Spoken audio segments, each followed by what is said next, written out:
Welcome to my channel. Grab your popcorn, grab your candy, as this is about to be the craziest story you've ever heard.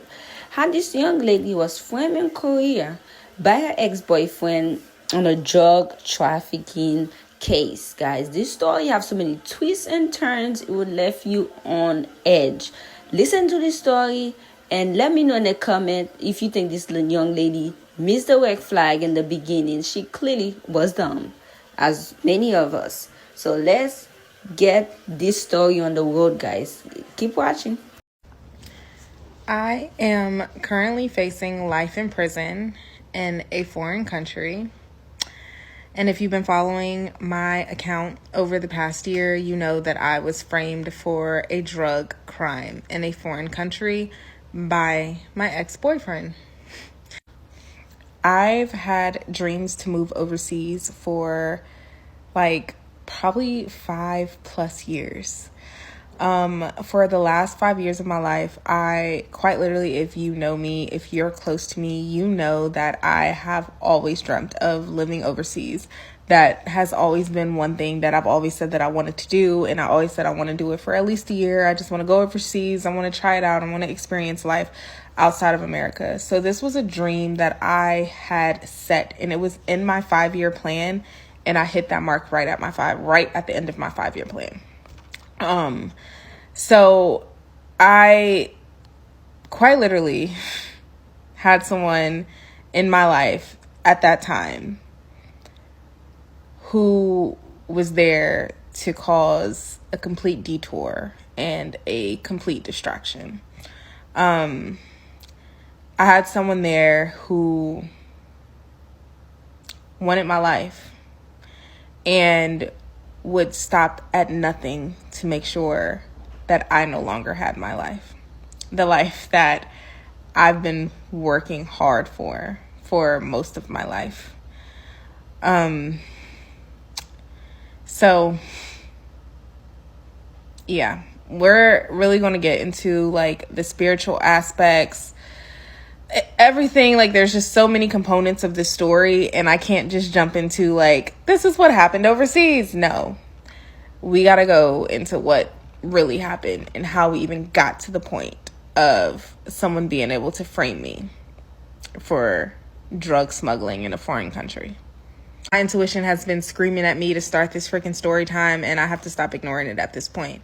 But before we get into what's currently happening and what went on in court, what went on when I got to said foreign country, we need to go backwards, and we need to talk about everything that I missed in my relationship with a narcissist and a sociopath, and someone who quite literally wanted to steal my life from me.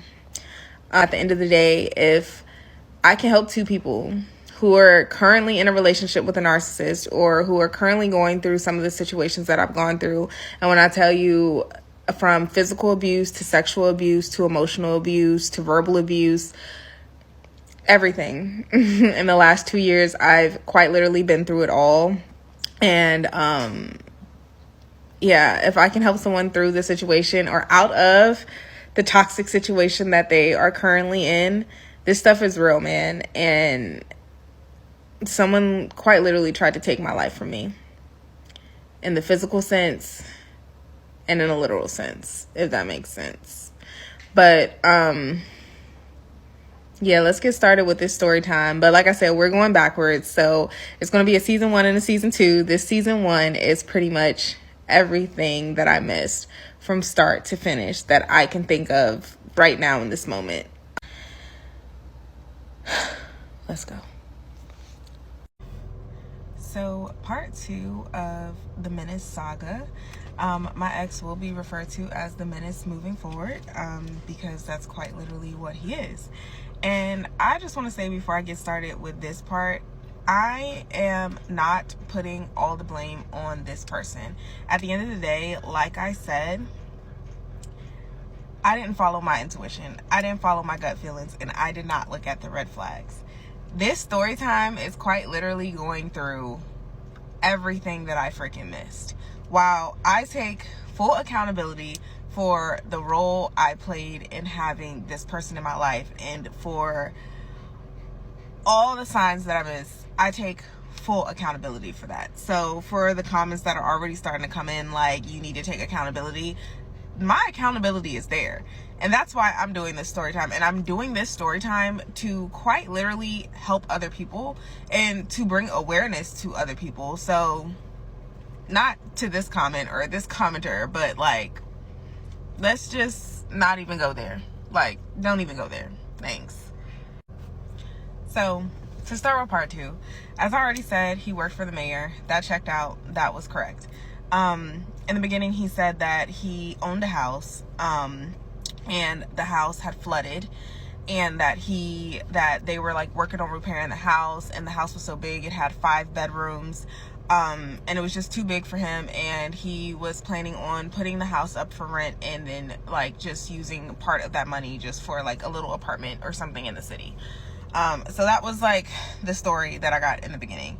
Anyway, come to find out, that wasn't true. He did not own a house, and for accountability, I could have easily looked that up.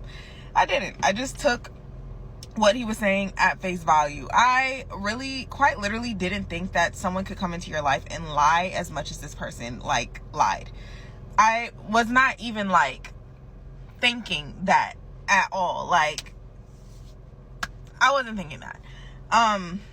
And so anyway, he was living in a house, but it was not his house. It was someone else's house. And I think the story goes that the person who owned the house was actually putting the house up for rent again and had like put him out of the house or something. I don't really know. I don't know all the details about that story, or I can't remember. I think at some point I may have known, but I can't remember.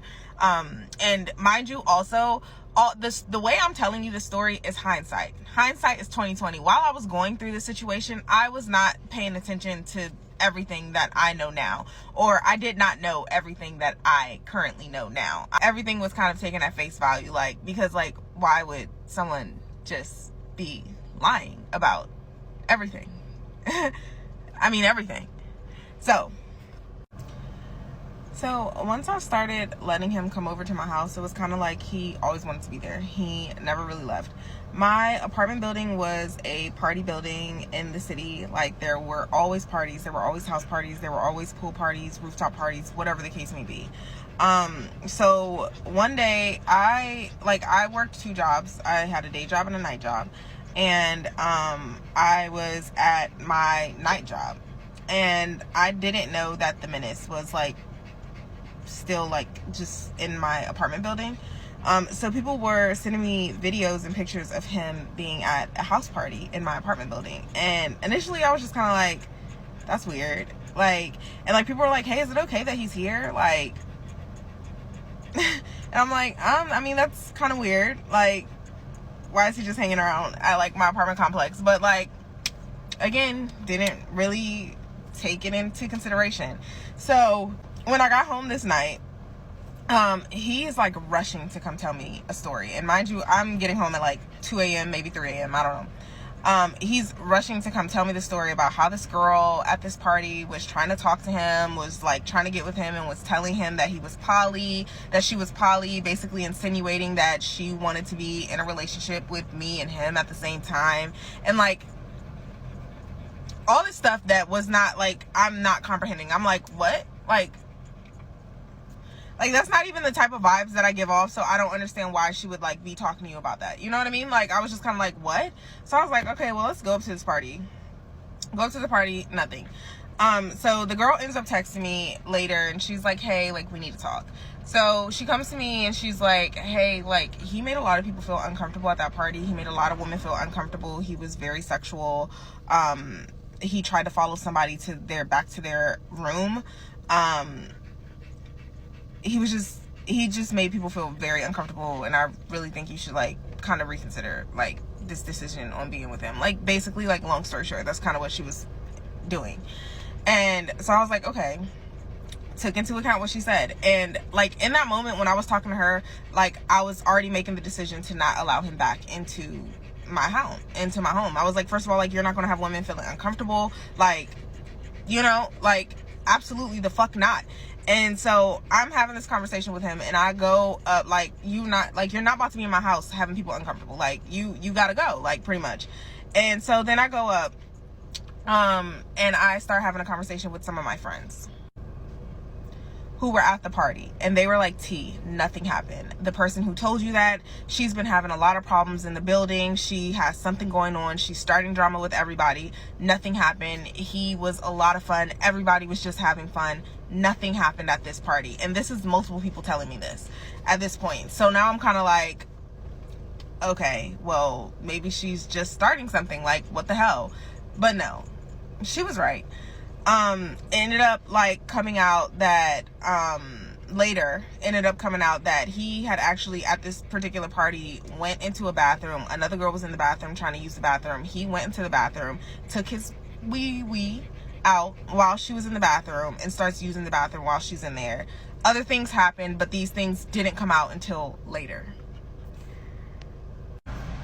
So also later, after all of this stuff happened to me, my friend ended up telling me, one of the friends that was telling me in the beginning that nothing happened at this party, he was like, you know, he was really weird at that party, but I just wanted to like support your decisions, and I just didn't want to make it seem like anything was going on, but I probably should have told you that he was kind of weird. You are my friend. If I come to you and I ask you for your opinion on something, at any time, you tell me the freaking truth. Like, because I was already on the verge of like ending everything with this man based off of what she was saying, and like never allowing him back into my home. And then it was like you and my friends who were saying nothing happened. So that was that. But yeah, so he did try to apparently sexually assault some people at this party, or it was just being really weird with them. And that comes about later, because all of these things are like kind of like hints to like things that were going to get worse in my life later. Because I was sexually assaulted, and we'll get into that in another story time that comes about a lot later. But yeah, my friends were no help with that situation. He did try to follow someone to her apartment. He did whip his wee out in front of somebody in a bathroom. He was being sexually inappropriate with multiple women at this party. But nobody came to me and came forth and said anything. The majority said nothing happened. He was a lot of fun. He loves you. Like, he really likes you. I can see the way he looks at you. Like, don't pay attention to what that girl said. She's lying. That's what the majority came to me saying. But had I just listened to that girl, I would not be here. I would not be here. Like,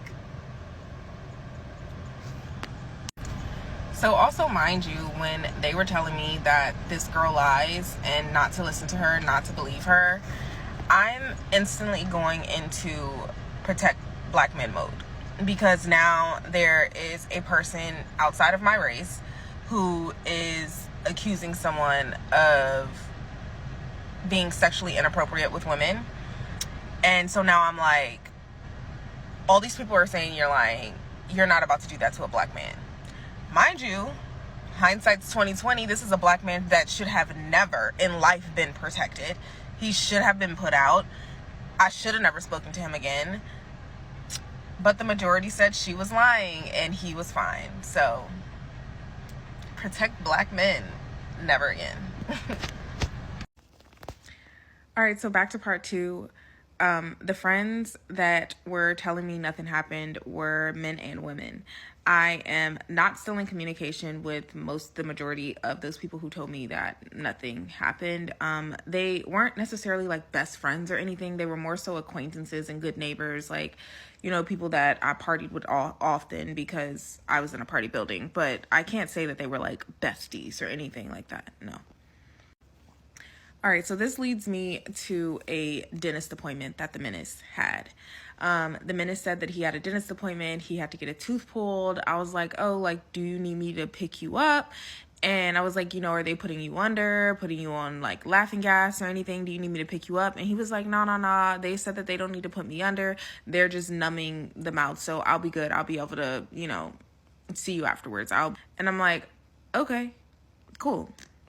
So he comes back from his dentist appointment, has gauze in his mouth, and is like, man, my tooth hurts so bad. Like, it was so bad. They didn't finish the extraction. They only took out like half the tooth, and they were like literally pulling on it. And I don't even think like it was ready to come out. They couldn't get the whole tooth out. And he's like, I need Percocets. And I'm like, they didn't give you pain medication? And he's like, nah, they didn't send it in yet. Like, I need something right now. Like, you know anybody who has something right now? And I'm like, no, like, I have Tylenol. Like, you want some Tylenol? So after this day, I noticed that he wasn't at work for a few days. And so I'm like, you haven't been going to work? And he's like, nah, since I had gotten back from the dentist appointment, they told me to stay home because they could just tell that I was just so out of it at work. I want to leave. I didn't want to go home, but like they just told me I was so out of it. And I was like, well, you told them you could work and you didn't want to go home? He's like, yeah. And I was like, well, they can't tell you that you have to leave. They can't make you leave for a medical condition if you're saying you can work and your doctor didn't say that you can't work. So that's illegal. They can't do that. And he's like, no, it's cool. Okay. So one day, this same week, we go to one of his best friend's house. It's his best friend, their family, and their dad. And we're there, we're cooling. They're like, oh, let's pop a bottle. Whoop, whoop, whoop. And I was like, oh, wait, like, we didn't bring anything. I was like, nah, the menace, we need to go to the store and we need to bring something. Like, I'm not coming here empty-handed. Like, they just fed me. They just popping a bottle now. Like, nah, like, I don't move like that. Like, go to the store, go get a bottle. We go to the store, get a bottle, come back, pull up in the driveway. And the menace gets a phone call. And the phone call is HR. And the mayor's office just fired the menace. While I'm in the car, I hear the entire phone call. It was extremely brutal. They were literally on the phone like, we don't have to tell you why we fired you. Just know we're firing you. Like, we're letting you go. But I don't have to tell you why. You can contact so-and-so and so-and-so. Go ahead and turn in your equipment on this day, and that's it. And I'm just like, and they were like, and the menace is asking, like, why? Like, what happened? Like, what did I do? And he's like, I don't have to tell you anything. And I'm like, oh. Ooh.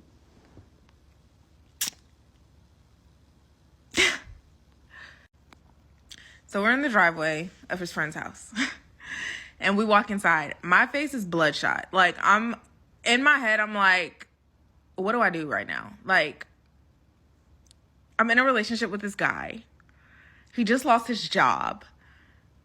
And I really don't want to stay with him beyond losing his job. And I think that was written all over my face. And my intuition at this moment was like, leave him right there. Like, leave him at his friend's house. Go ahead, pull up out of that driveway and leave him at his friend's house. But inherently, I'm not a bad person. So I'm there, and the dad of his friend, like, pulls me to the side and is talking to me. And it's like, man, he's, like, a really good guy. Like, don't give up on him. Like, I know, like, he lost his job. Like, it's not, he'll get another job. Like, don't do that to him, man. Like, don't give up on him. Like, he's a good guy. Like, this is a 60, 70-something-year-old man, like, talking to my 20-something-year-old behind, telling me that this man is a good man. And don't give up on him. He's a good guy. Like, just take care of him. So I'm sitting at this friend's house, and the friend is starting to tell me stories about old stories and stuff like that. And he's like, yeah, man, he used to be so wild. I don't know what you're doing. Like, you're doing such a great job with him. He used to be so wild. This isn't the first time I heard this. So I'm like, what do you mean? Like, what does this mean? And he's like, well, you know, when his parents died, he got into drugs and was just doing really bad. And, you know, he's clean now. He's doing good now. Like, but he just, like, he spiraled. Both of his parents died in a short period of time. He spiraled out of control. Like, but he's clean. Like, he's been good. He's been good for a while. Mind you, this man told me that his parents died in 2019, around the same time my dad died. He trauma bonded with me over that. He said his dad died on a holiday. My dad died on a holiday in 2019. I don't know if his dad really died on a holiday. I have no freaking idea. To fast forward to this point, his parents, his dad had just died months before he and I met. And I had no idea. So when this friend is trying to tell me that he was on drugs around the time his parents died, his friend is literally talking about like yesterday, making it seem like it was years ago.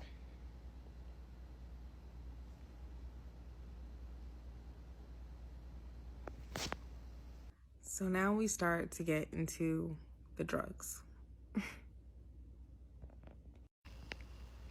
All right, so now he has a half a tooth gone. He now has Percocets that are supposed to be prescription for his teeth. And he now does not have a job. So let me just check something really quick.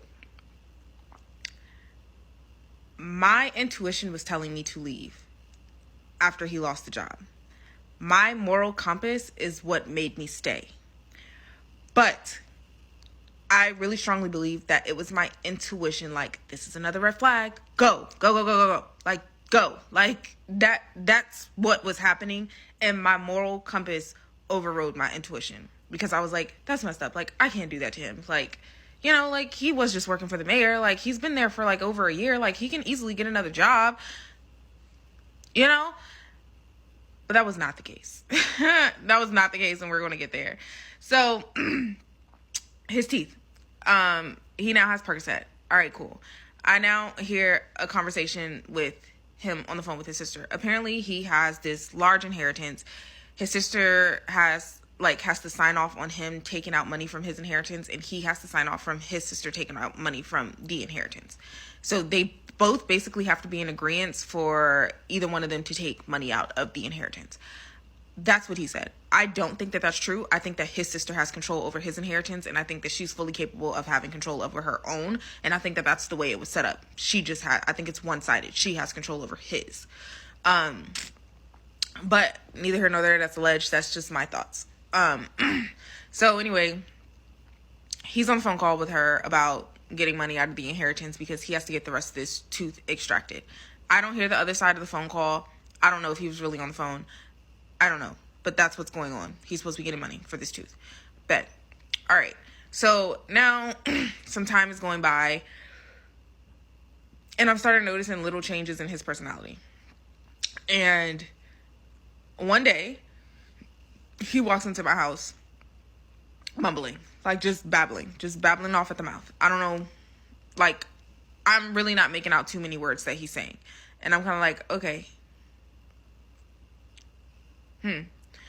So the next day, once he's talking normal again, I was like, what was that? What was that?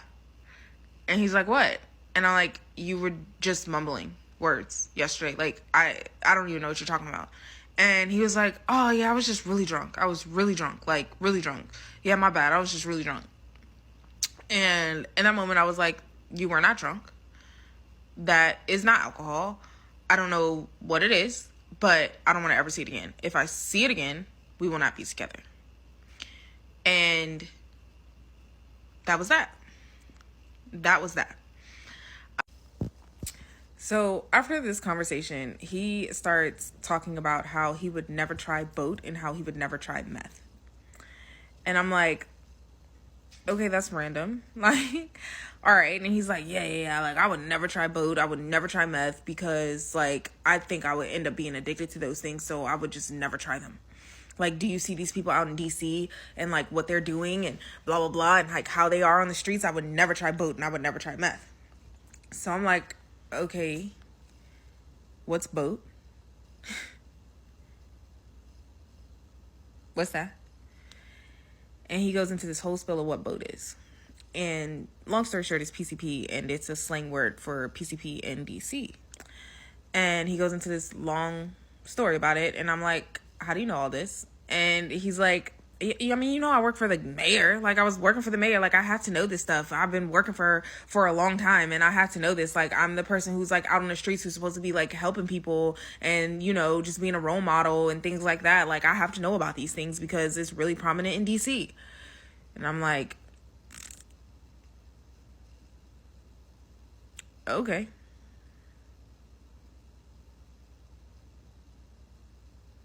Okay.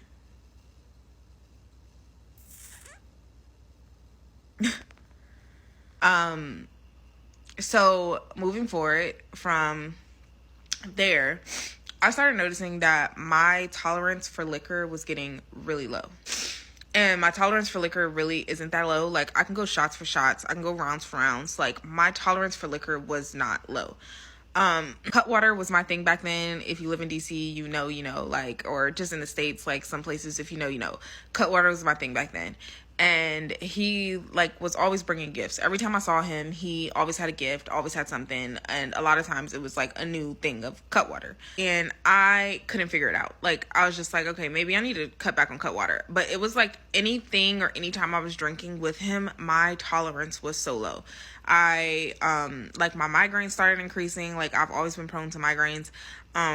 My migraine started increasing, and it just started taking me, like, way longer than usual to get over alcohol. And my brain started getting, like, really foggy, and it just started getting really weird, like, brain-wise. It just started getting really weird, really foggy, and, like, really jumbled. And I was just kind of like, what is going on? What this is not, no. Like, even, like, I had stopped drinking liquor and was just drinking wine. Even, like, sometimes I would just be, like, chilling out, drinking wine. Like, it would happen. And the culprit is that I was always around him. So, fast forward to knowing what I know now, I was being drugged. My alcohol was being drugged when I was with this person. Multiple times. Because and I think that this problem happened, or he started doing this because I was very adamant about no drugs in my home. And whatever that was weird, and it's not going to happen again, or I will not see you again. And so he started working overtime and underhandedly trying to get me addicted to drugs. All right, part 5. This is my last part for the night, and after this, I'll probably get on live. We'll see. It's 2:50 a.m. So anyway, the tooth. I think that tooth is still in his mouth. If there is a missing tooth, I think it happened long before my situation with him. I think that him complaining about a tooth and missing a tooth and all of that, I think that was just a ploy for it to be acceptable for him to have painkillers around me. Because I have quite literally already been very adamant about no drugs, you know? Like, your friend already told me you had a bad spell. Okay, I accepted that. We moved on from that. There's no such thing as drugs around me. So I think that's what the tooth situation was. Like, it was just for him to be able to have Percocets around me. So with a narcissist, you always get the truth within a lie. Always get the truth within a lie. So with him being like, oh, I never take boat, or I'll never do meth, or whatever the case may be, you know, something I would never even think about. That's because that's what he was doing. So when he was mumbling and babbling off at the mouth, that was boat. Mind you, I'm telling this story in hindsight. Hindsight is 2020. Now I've done the research. Now I've talked to people who know him, and now I've kind of figured out like all this stuff that was happening. You know what I mean? So I'm telling this story in hindsight. This is in present moment, the stuff that I know now. I did not know this stuff when it was happening. Okay? Like, so now I'm getting headaches consistently, migraines consistently. This person is now living in my house and I'm getting consistent migraines. I'm going back and forth to my doctor. My doctor's trying to figure out what's going on. We're doing brain scans, we're getting blood work, we're doing all this stuff trying to figure out why like I'm getting migraines the way that I'm getting them. He's switching in and out my medicines, like he's giving me sample medications, like try this, try that, try this. And we're going through this whole thing of me trying to fix these migraines. So in the midst of having all these migraines and stuff, the menace is like, you really need to try Percocets. Like, I promise you, like, it'll work. Like, just try Percocets. And he's begging me for some time to try these Percocets. And I'm like, no, my doctor got it. Like, my doctor will handle it. Don't, like, nah, like, we're figuring it out. I need to have, like, a medication that works for me, like, going into Korea anyway. So, like, we'll figure this out. You feel me? And the menace is begging me to try Percocets. So eventually, I finally try Percocets. And immediately, I'm like, why does this feel different? Because I have been prescribed Percocets in the past, multiple times. And so he's like, it's 30 milligrams. Like, you've probably only been prescribed 5 or 10 milligrams. Like, it's 30 milligrams. That's why, like, it feels different. Like, it's the same. It's just Percocets. It's just a higher dosage.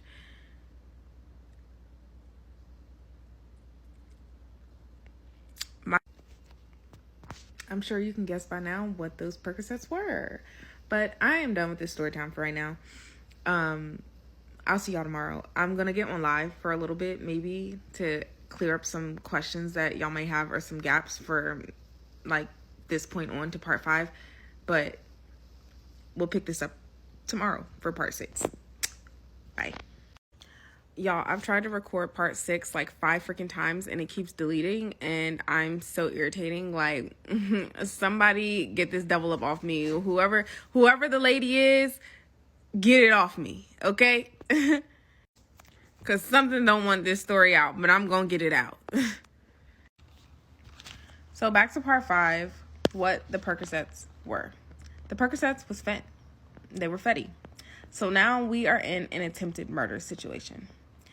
He gave me a medication, made it out to be something else, and it was actually something laced with something extremely deadly. If you live in America, you know that there is a fent crisis and that a lot of people die from that same situation. And yeah, this person could have literally murdered me.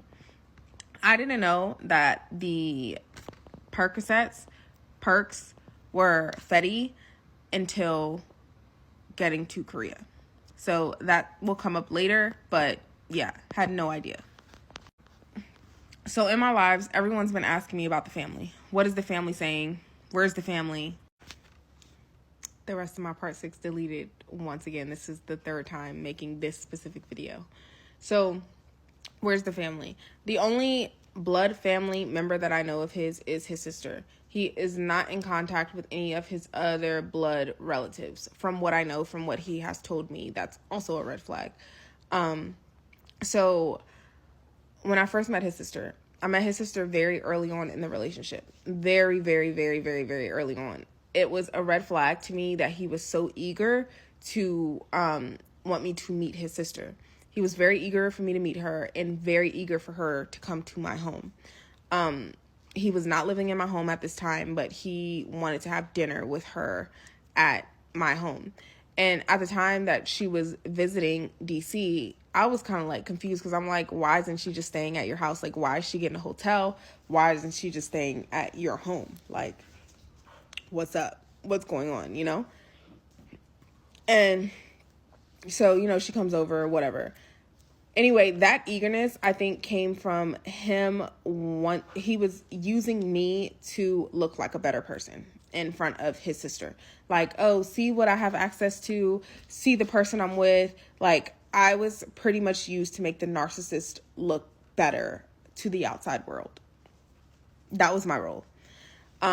So yeah, met her that time. It wasn't a weird interaction, but it was weird for me to have met her that early on. So fast forward to Christmas time. We were supposed to go to his sister's house for Christmas, who lives in another state. And he's like, yeah, we'll just stay with her or whatever, like in the beginning, he's like, yeah, they'll take care of everything or whatever.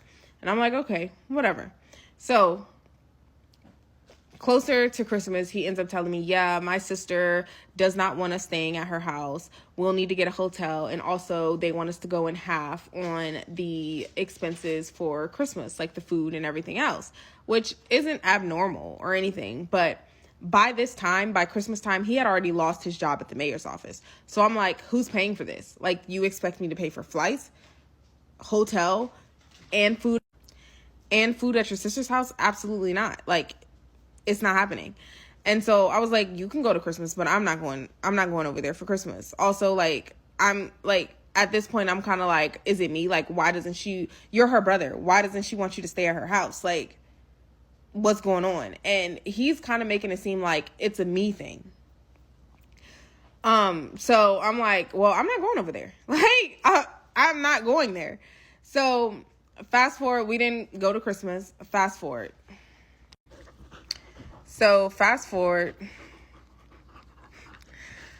to the time that we actually do go to her house. Now, this is where there are a lot of Easter eggs and a lot of very glaring red flags. As if the other red flags were not already glaring, these are like staring me dead in my face. We're at his sister's house. One day we take his sister's car to go to the grocery store. I'm the type of person, if I stay at your house, I'm going to contribute something. I'm going to go get something. Groceries, liquor, whatever the case may be, I'm going to get something to put in your house. I don't like to just stay at people's houses and not put something in there, And, so we take his sister's car to go to the grocery store. We get back later on. We use the same car to go to dinner. So it's me, him, his sister, and his sister's fiance. And we're all piling in her car, her 2-door car, to go to dinner. If you know 2-door cars, the front seat, you have to lift the lever, slide the seat up, and then once everyone gets in the back, you slide the seat back into place, right? So she and I, we get in the back, and the seat is no longer locking back into place, the front seat. He's the one that was handling the front seat. So he and his sister get in an argument because she's kind of like in sister mode, like, you're always messing up something. In the midst of their argument, he's like, well, T is me. T was in this front seat earlier, and it's probably her who broke the seat.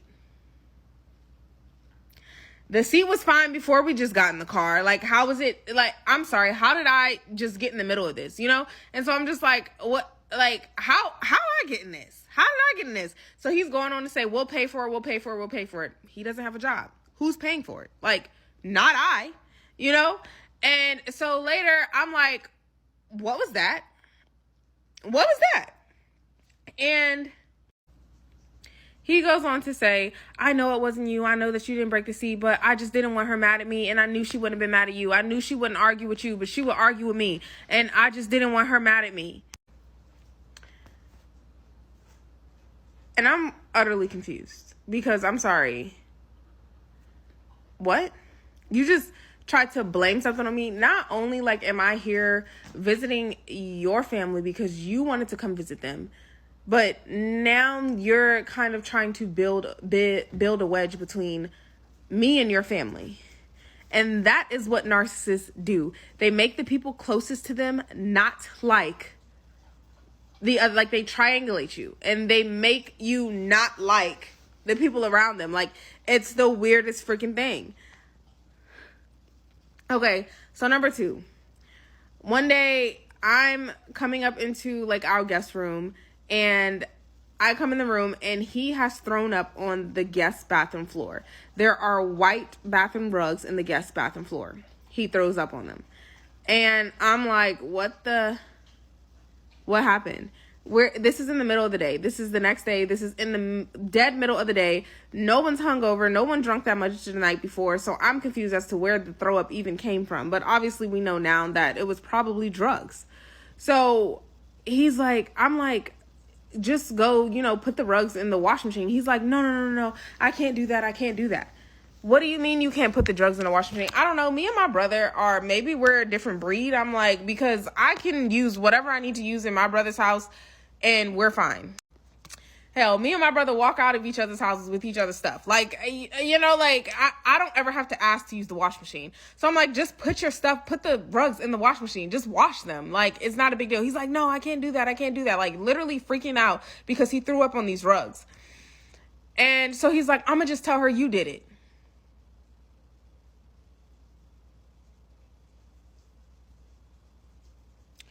So I walk my behind downstairs, speed walk down the steps to go tell his sister that he threw up on her rugs.